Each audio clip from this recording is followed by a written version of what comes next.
Termasuk di antara husnudzon kepada para ulama ahlus sunnah, yaitu manakala mereka menyelisihi dalil, maka harus kita yakini mereka tidak bermaksud menyelisihi dalil. Tidak ada tujuan mereka ketika pendapat mereka itu menyelisihi dalil, tujuannya menentang dalil, enggak. Nah, ini harus husnudzon kepada mereka. Beda sama ahlul bidah. Ya, kalau ulama ahlul bidah memang sengaja dia menentang dalil. Dalil begitu terang benderang, jelas, maka tetap ditentang sama dia. Wa qad dzakara Ibnu Taimiyah fi kitabihi Raf'il Malam annal a'dzara min haitsul jumlati thalathah. Syekhul Islam Ibnu Taimiyah rahimahullah punya kitab bagus namanya Raf'ul Malam an A'immatil A'lam. Diangkatnya celaan dari para ulama. Ya, diangkatnya celaan dari para ulama. Artinya ulama-ulama yang keliru itu celaan terhadap mereka diangkat. Artinya diberi udzur. Kata beliau secara global, udzur yang diberikan kepada para ulama yang keliru itu ada 3 secara global ya.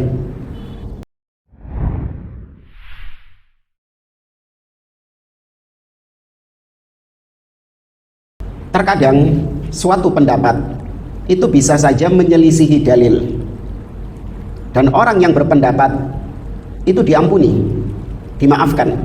Jadi kalau ada seorang ulama yang menyelisihi dalil, itu terkadang pendapatnya itu tadi tertolak, tapi ulamanya tetap dimaafkan, ditolerir.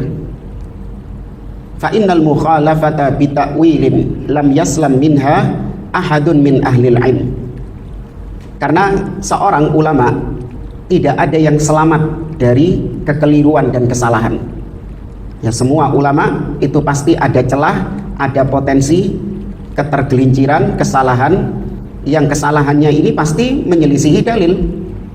Ya, seperti Imam Abu Hanifah keliru tatkala membolehkan khomer selama itu bukan dari anggur, atau ketika beliau membolehkan seorang wanita menikah tanpa wali misalnya.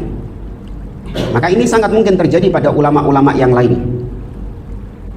Ya, kata beliau, tidak ada seorang ulama pun yang selamat dari kekeliruan akibat salah dalam berpendapat atau salah dalam memahami dalil. Wa dzalika ta'wil wa in kana fasidan fasahibuhu maghfurun lahu. Ya, meskipun takwilnya, pendapatnya ini tadi keliru, tapi orangnya, ulamanya itu diampuni sama Allah Azza wa Jalla atas kekeliruannya, alias dimaafkan dan ditolerir atas kekeliruannya. Li husulihi an ijtihadihi. Kenapa dia dimaafkan? Karena itu berasal dari ijtihadnya dia. Jadi bedakan, ada orang yang memang berpendapat dengan pendapat yang batil, tapi sengaja dia menyelisihi dalil. Niatnya dia itu memang menentang dalil. Makanya seperti ini nggak dimaafkan.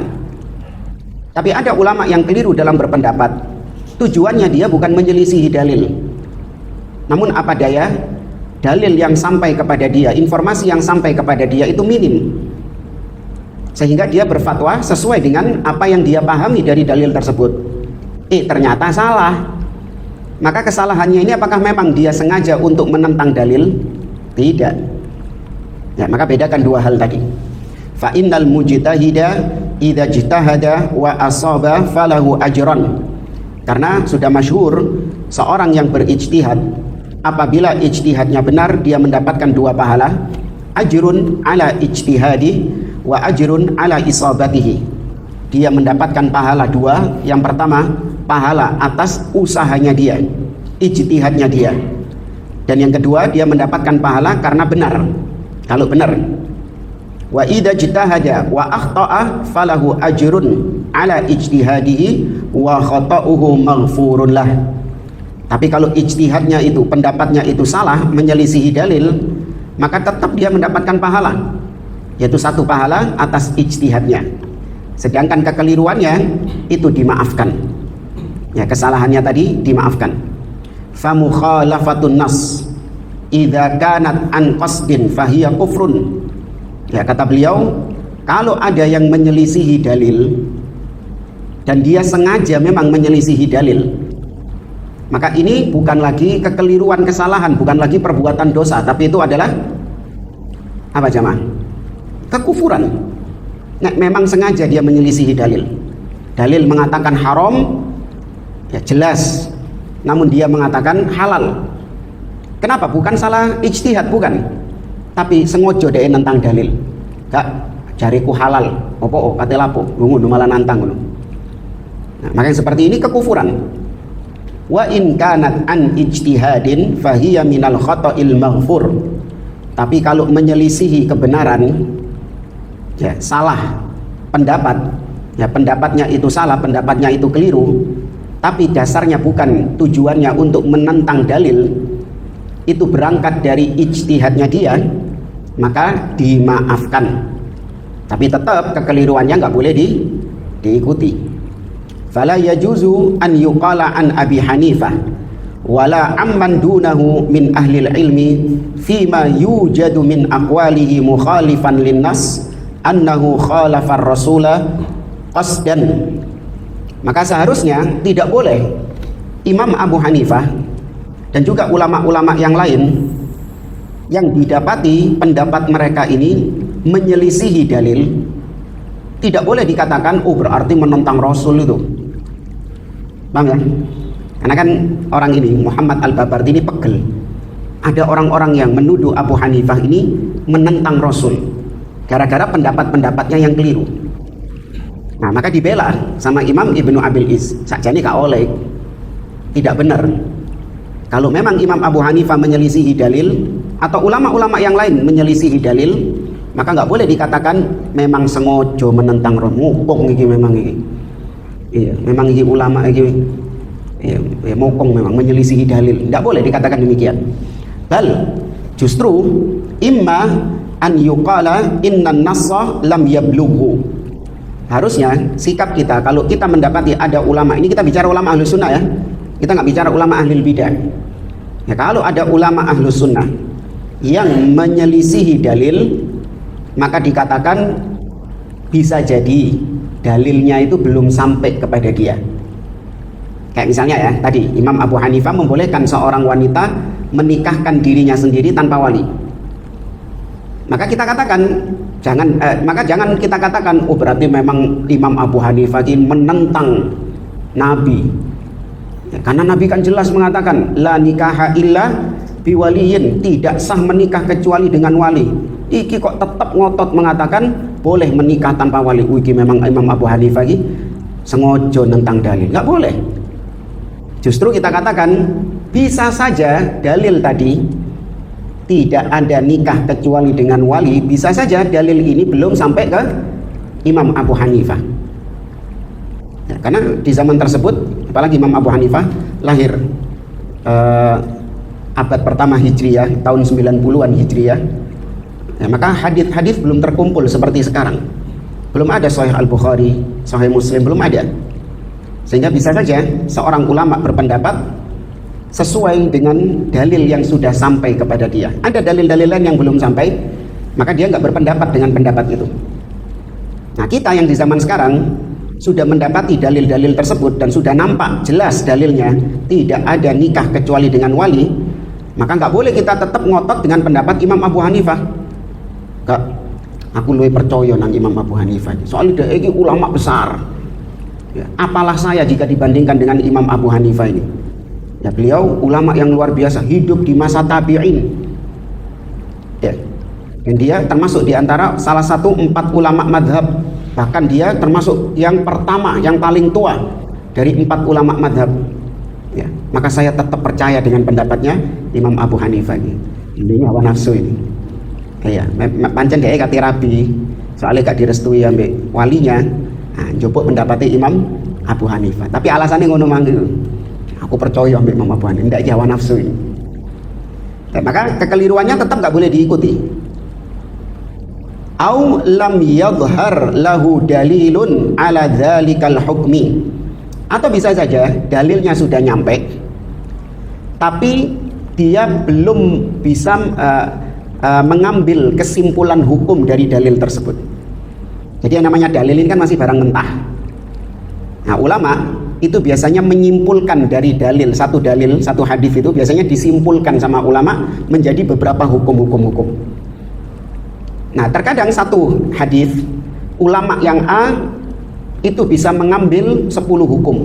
Hadisnya cuma satu. Sedangkan ulama yang B cuma 5 hukum. Ya kan sesuai apa?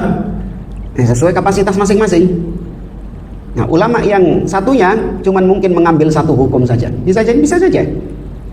Ya, satu hadis yang sama tapi kesimpulan hukum, faedah yang didapatkan berbeda-beda. Nah, kasus ini bisa saja ada seorang ulama yang dalilnya sudah nyampe kepada dia tapi kesimpulan hukum belum bisa diambil. Ya, dia belum bisa mengambil kesimpulan hukumnya itu tadi. Au aradahu indahu dalilun akhar, atau mungkin ada dalil lain yang seolah-olah menentang dalilnya dia ini tadi. Ngerti ya? Ada dalil lain yang seolah-olah menentang dalilnya, padahal kita tahu tidak mungkin ada pertentangan pada dalil. Baik Al-Quran, ayat Al-Quran dengan ayat Al-Quran, atau ayat dengan hadis yang sahih, atau hadis yang sahih dengan hadis yang sahih yang lain, mustahil ada pertentangan. Kalaupun ada pertentangan, maka bisa jadi ada kemungkinan. Ya, bisa jadi yang ini sudah dinasakh dengan yang satunya. Ya, atau bisa jadi ini itu dhaif hadisnya, sedangkan yang satunya sahih. Tapi kalau pertentangan secara mutlak itu mustahil. Ya. Au ghairi dzalik minal a'dzar rahimahumullahu wa radhiya anhum ajma'in, atau bisa saja ada udzur-udzur lain dari ulama tersebut atas kekeliruannya dan itu ditolerir. Semoga Allah merahmati para ulama dan meridhoi mereka. Baik. Kemudian kata Syekh Abdul Aziz Ar-Rayis hafizahullah, al-qaidatu ats-tsalitsatu asyrata, kaidah yang ke-13, mukhalafatun nassi bit ta'wil la yaslam minhu alim. Dari penjelasan tadi diambil kaidah kekeliruan, ya, menyelisihi dalil ini tidak ada seorang pun ulama yang selamat dari hal ini. Artinya semua ulama itu berpotensi salah, berpotensi keliru, berpotensi menyelisihi dalil karena tadi keliru memahami dalil dan yang lainnya. Wa asyara ila annahu aba ala Abi Hanifah mukhalafatar rasuli sallallahu alaihi wasallam.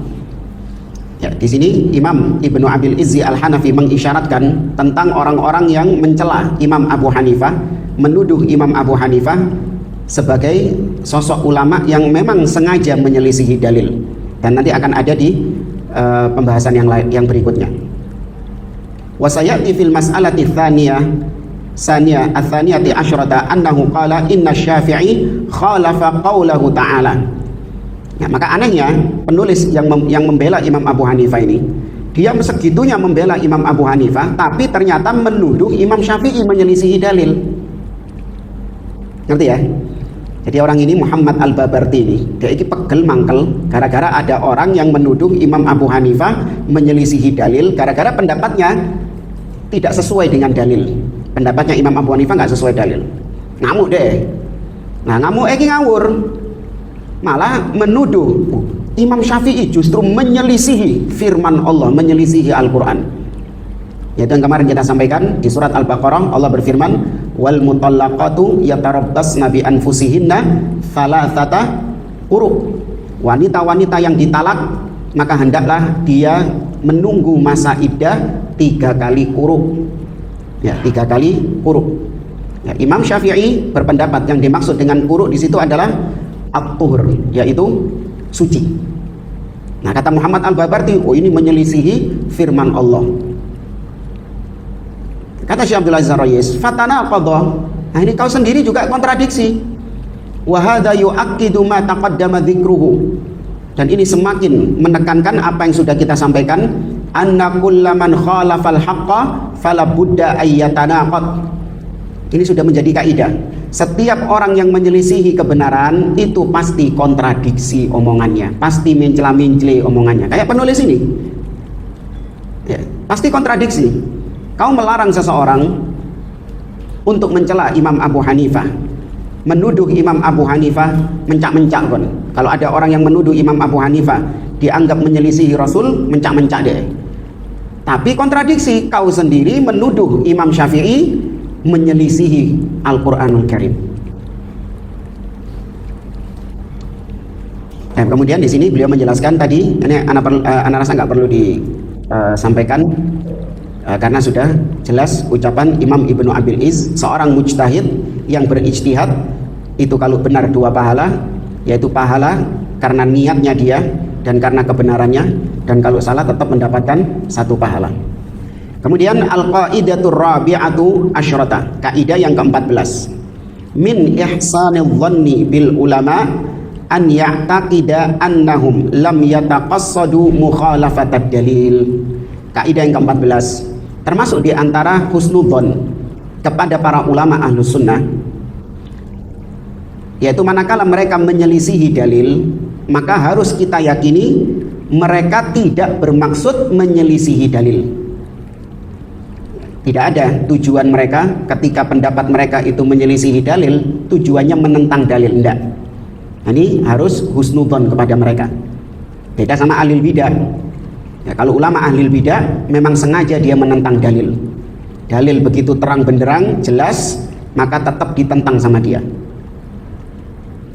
Wa qad dzakara Ibnu Taimiyah fi kitabih Raf'il Malam annal a'dzara min haitsul jumlati thalathah. Syekhul Islam Ibnu Taimiyah rahimahullah punya kitab bagus namanya Raf'ul Malam an A'immatil A'lam. Diangkatnya celaan dari para ulama. Ya, diangkatnya celaan dari para ulama. Artinya ulama-ulama yang keliru itu celaan terhadap mereka diangkat. Artinya diberi udzur. Kata beliau secara global, udzur yang diberikan kepada para ulama yang keliru itu ada 3 secara global ya. Yang pertama, al-awwal lam yablughu an-nas. Udzur yang pertama, husnudzon kita bisa jadi dalilnya belum nyampe kepada ulama itu. Ats-tsani, yang kedua, balaghahu wa taqada dha'fahu wa adama thubutihi. Bisa jadi dalilnya sudah sampai, tapi sang ulama meyakini iki dhaif. Ya, sehingga nggak bisa dijadikan sebagai sandaran, tidak bisa dijadikan sebagai pegangan dalam berdalil. Nah, mungkin ada jalur lain yang sahih. Nah, sing iki jalur sing iki gak oleh deh. Paham ya? Jadi namanya hadis itu pekan kepada para tabi'in. Kemudian ke generasi setelahnya. Nah, di antara jalur-jalur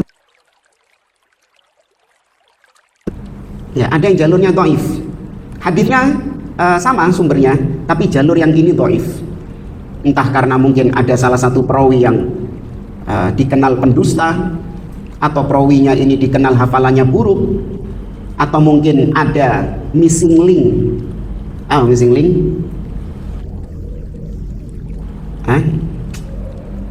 Ya, ittisalus sanad. Jadi ada keterputusan sanad ya, antara yang atasnya dengan yang bawahnya ini nggak ketemu tahunnya. Ya, nggak ketemu tahunnya. Ada 1 orang lagi yang hilang harusnya ini. Ya, tapi nggak ada. Majhul, nggak diketahui.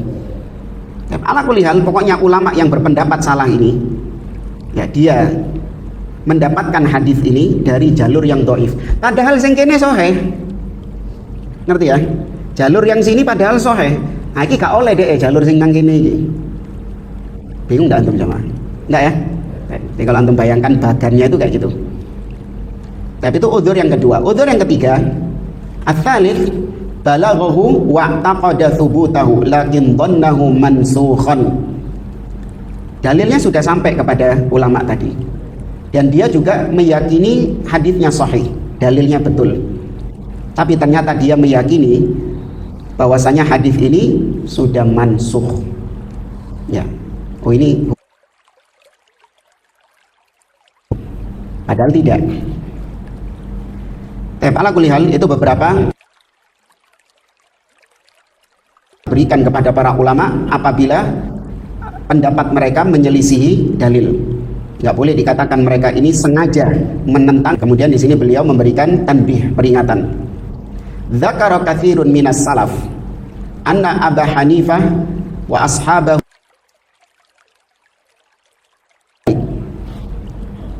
Banyak di antara para ulama salaf, di antaranya putranya Imam Ahmad, ini termasuk di antara ulama yang keras terhadap Imam Abu Hanifah, yaitu Abdullah ibnul Imam Ahmad bin Hanbal, anaknya Ahmad bin Hanbal. Dalam kitabnya As-Sunnah, dia punya kitab akidah namanya As-Sunnah. Itu bahasanya Imam Abu Hanifah dan pengikut-pengikutnya itu adalah burra'i, yaitu sekelompok orang yang hanya mengandalkan logika dan tidak berpegang dengan dalil.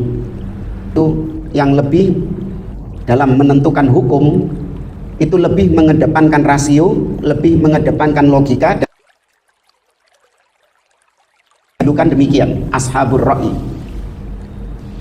Kata beliau, wadzalika yarji' wallahu a'lam ila anna Abu Hanifah wa man dhammahumus salaf qad tasahalu wa takallamu fi masaila wa lam yastafrighul wus'a fi jam'il adillati wan nadhari fiha. Kata beliau, wallahu a'lam, ini disebabkan karena Imam Abu Hanifah dan juga yang mengikutinya itu mereka bermudah-mudahan dan juga bergampang-gampangan dalam menentukan hukum. Mereka tidak mengumpulkan dalil baru kemudian menentukan hukum, tidak. Metodenya Imam Abu Hanifah ini, kata beliau, harusnya dalil-dalil itu dikumpulkan dulu baru kemudian disimpulkan hukumnya. Tapi Imam Abu Hanifah enggak, bergampang-gampangan, nemu dalil langsung dijadikan sebagai sandaran hukum, padahal ada dalil lain yang menjelaskan lebih rinci lagi, ya. Artinya apa ya? Kesusu, ya, kesusu menyimpulkan hukum, ya, tanpa mengumpul dalil terlebih dahulu. Paham ya? Nah,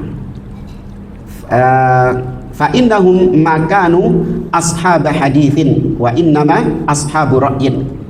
Nah, ini wajar karena Imam Abu Hanifah dan pengikutnya itu bukan orang-orang yang menggeluti bidang hadis, ya, bukan orang-orang yang menggeluti bidang hadis. Fadammahumus salaf bihada. Maka inilah alasan kenapa banyak ulama-ulama salaf yang mencela Imam Abu Hanifah sebagai ashabur ra'yi, ya, mencela Imam Abu Hanifah dan murid-muridnya sebagai ashabur ra'yi, yaitu yang suka mengandalkan logika, rasio daripada dalil. Karena itu alasannya. Ayatahum lam yastafrighu al-wus'a. Imam Abu Hanifah ini tidak berupaya, ya, berusaha fi jam'il adillah, tidak berupaya untuk mengumpulkan dalil dulu, wan nadhari fiha, dan mempelajari dalilnya dulu, tapi langsung menyimpulkan. Wala yudhannu bi Abi Hanifah wala bi ghairihi min ulama'il Islam annahum ya, dari sisi sini salah. Tapi produk salahnya Imam Abu Hanifah ini jangan kemudian digoreng, di framing kalau Imam Abu Hanifah sengaja menentang Rasul Shallallahu Alaihi Wasallam. Paham ya? Itu maksudnya. Wa fil muqabil la yuqdahu fis salafi lamma takallamu fi Abi Hanifah. Sebaliknya, nggak boleh juga kita mencela para ulama-ulama yang mengatakan Imam Abu Hanifah dan pengikutnya ini sebagai ashabur ra'i. Uju ancen gak bener iki anake Imam Ahmad iki Abdullah. Ngawur iki. Mosok Imam Abu Hanifah diwala ashabur ra'i. Gak tepat iki. Nah, ini salah juga. Ya, wa inna ma yuqal al-wasat. Namun yang sikap yang betul adalah kita pertengahan dalam masalah ini. Al-wasatu fi dzalik anna kalamas salaf haq. Ucapan para ulama-ulama salaf yang mengkritik Imam Abu Hanifah tadi, mengatakan Imam Abu Hanifah sebagai ashabur ra'i, ini ucapan yang betul. Karena hakikatnya memang demikian Imam Abu Hanifah itu. Wa anna Abu Hanifah akhta, dan memang betul Imam Abu Hanifah keliru. Karena sikapnya dia bermudah-mudahan dalam menyimpulkan hukum. Pengikut-pengikutnya masail. Walam yastafah, ya, nggak boleh kemudian menuduh Imam Abu Hanifah dua kelompok berkaitan dengan kasus Abu Hanifah ini. Ada dua kelompok yang ekstrim dalam kasusnya Imam Abu Hanifah ini. Fata'ifatun qad ghalat fi taqlidihi falam tatruk lahu qawlan wa anzaluhu manzilatar rasuli sallallahu alaihi wasallam. kutub yang pertama, kelompok yang pertama, yaitu yang hulu kepada Imam Abu Hanifah, yang taklid buta kepada Imam Abu Hanifah. Tidaklah pendapatnya Imam Abu Hanifah, tidak ada satupun pendapatnya Imam Abu Hanifah yang ditinggalkan sama dia, semua diambil sama dia pendapatnya Imam Abu Hanifah. Dan kelompok ini mereka memposisikan Imam Abu Hanifah, disadari atau tidak, diposisikan sebagai Rasul. Ya, kan sudah kita bahas di mukaddimah, manusia yang semua ucapannya diambil cuman satu tok, Nabi tok. Nggak boleh ada manusia lain yang sikap kita seperti sikap kita kepada Rasul, yaitu mengambil semua ucapannya. Enggak. Selain Rasul, kata Imam Malik, kullun yu'khad wa yutrak, semua ucapan manusia bisa diambil, diterima, dan bisa ditolak. Ya, siapapun dia, termasuk Imam Abu Hanifah. Ya, tapi kelompok yang pertama ini hulu kepada Imam Abu Hanifah. Wa in uridu alaihim nassun mukhalafun qawlahu ta'awwaluhu ala ghairi ta'wilihi liyadfa'uhu anhum. Ketika disampaikan dalil yang dalilnya ini bertentangan dengan pendapatnya Imam Abu Hanifah, maka kelompok ini berusaha untuk mentakwil dalil tersebut, pas cocok sama pendapatnya Imam Abu Hanifah. Diupayakan sama dia. Ya, apa caranya? Walam yakun ashabuhu ma'ahu kadzalik. Ya, padahal murid-muridnya itu nggak kayak gitu juga. Ya, murid-murid langsungnya Imam Abu Hanifah juga ngono pisan. Bal raja'u an katsirin mimma kanu qalladuhu fihi lamma dhahara lahum fihi dalil ala khilafi qawlihi. Ya, kebanyakan murid-murid langsungnya Imam Abu Hanifah itu meninggalkan pendapat Imam Abu Hanifah ketika sudah jelas nampak dalil. Nah, ini sikap yang betul. Kalau sudah jelas dalil, maka pendapat ulama ditinggalkan. Keliru. Kalau sudah jelas dalil, maka pendapat ulama yang menyelisihi dalil tersebut wajib ditinggalkan. Ya, maka demikian yang dilakukan oleh murid-muridnya Imam Abu Hanifah. Beda sama yang taklid tadi. Yang taklid tadi menjadikan pendapatnya Imam Abu Hanifah itulah dalil. Nek disodorno dalil temenan hadis, ya apa caranya supaya hadisnya ini cocok sampai Imam Abu Hanifah. Ya. Tapi ini kelompok yang pertama. Wa ta'ifatun, nah kelompok yang seberangnya, tanaqqasathu wa da'at annahu akhadha bir-ra'yi wa tarakan nassa huwa wa ashabuhu wa sammuhum ashabar ra'yi. Kelompok yang kedua mencela Imam Abu Hanifah, dan mereka menuduh Imam Abu Hanifah ini suka mengedepankan logika, rasio, pendapat pribadi, dan sengaja meninggalkan dalil. Nah, ini yang dikritik. Sebenarnya enggak, Imam Abu Hanifah tidak bermaksud menentang dalil, enggak. Ini yang nanti yang dikritik oleh Syekh Abdul Aziz Ar-Royis. Ya, kata dia, kelompok yang kedua ini mencela Imam Abu Hanifah, merendahkan Imam Abu Hanifah, menuduh Imam Abu Hanifah dan pengikutnya sebagai ashabur ra'yi, wasammuhum ashabur ra'yi, wa hum ma baina mustaqillin fi dzalika minat tarafain wa mustakthirin. Ya, maka mereka ini terkadang ada yang jumlahnya banyak. Ya, di dua kelompok tadi itu ada yang jumlahnya lebih banyak daripada yang lain. Fatarahum ma baina qadihin taratan bihaqqin wa taratan bibatilin. Maka engkau akan mendapati mereka ini terkadang mereka ini mencela, mengkritik dengan benar, tapi terkadang mereka mengkritik dengan batil. Terkadang kritikan mereka kepada Imam Abu Hanifah ini betul, hak, tapi terkadang kritikannya itu batil. Tadi kalau Imam Abu Hanifah dikatakan sebagai orang yang ashabur ra'yi, yang lebih mengedepankan pendapat daripada dalil, maka itu iya, ini hak kritikannya. Karena tadi Imam Abu Hanifah ini bermudah-mudahan dalam menyimpulkan hukum, seharusnya dia mengumpulkan dalil terlebih dahulu baru dia simpulkan hukum. Nah, kritikan yang batil adalah ketika mengkritik bahwasanya Imam Abu Hanifah ini sengaja menyelisihi Rasul.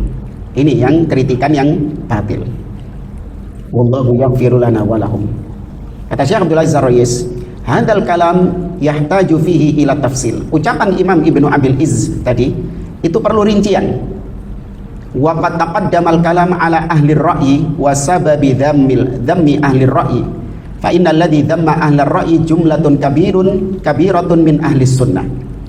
Dan sudah dijelaskan tadi bahwa Imam Abu Hanifah dan pengikutnya disebut sebagai ashabur ra'yi, ahlur ra'yi, orang yang lebih mengedepankan logika rasio daripada dalil. Dan sudah disebutkan bagaimana kerasnya celaan para salaf terhadap Imam Abu Hanifah dan pengikutnya dalam kasus ini, karena memang tidak bisa dipungkiri yang mengkritik Imam Abu Hanifah itu banyak, bukan satu dua, banyak. Kama dzakara hadhil athar Abdullah ibnul Imam Ahmad fi kitabihi As-Sunnah. Ini yang tadi kita singgung, anaknya Imam Ahmad. Wal Khatib fi tarikhihi, demikian juga Al-Khatib Al-Baghdadi dalam tarikhnya. Wa Ibnu Adi fi kitabihi Al-Kamil, dan juga Ibnu Adi dalam kitabnya Al-Kamil.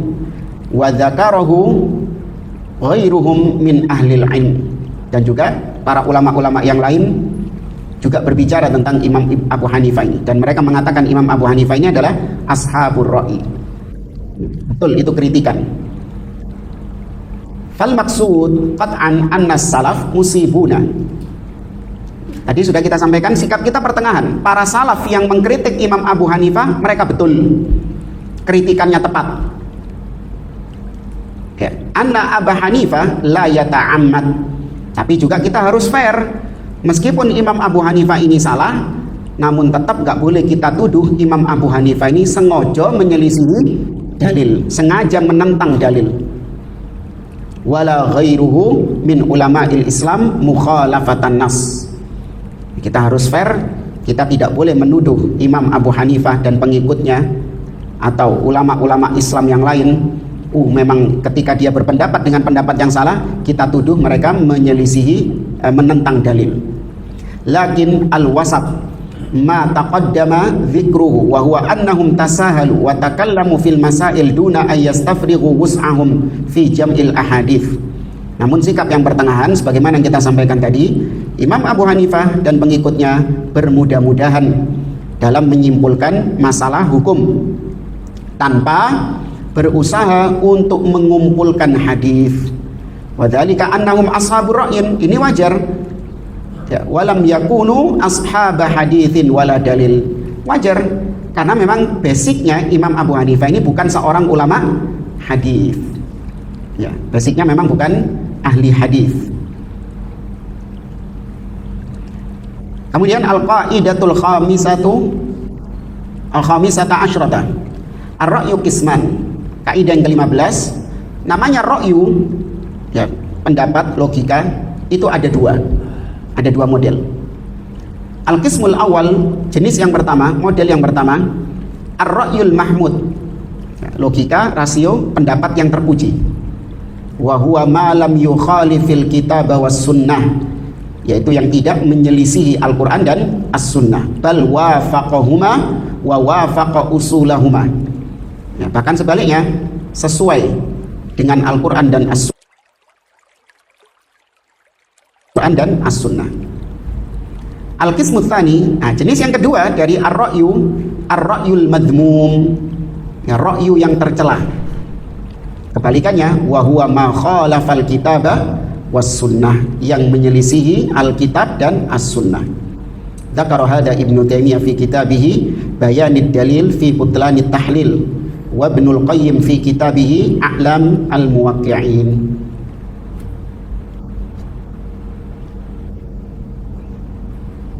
Assalamualaikum warahmatullahi wabarakatuh. Sampai jumpa kembali di World Islam Channel.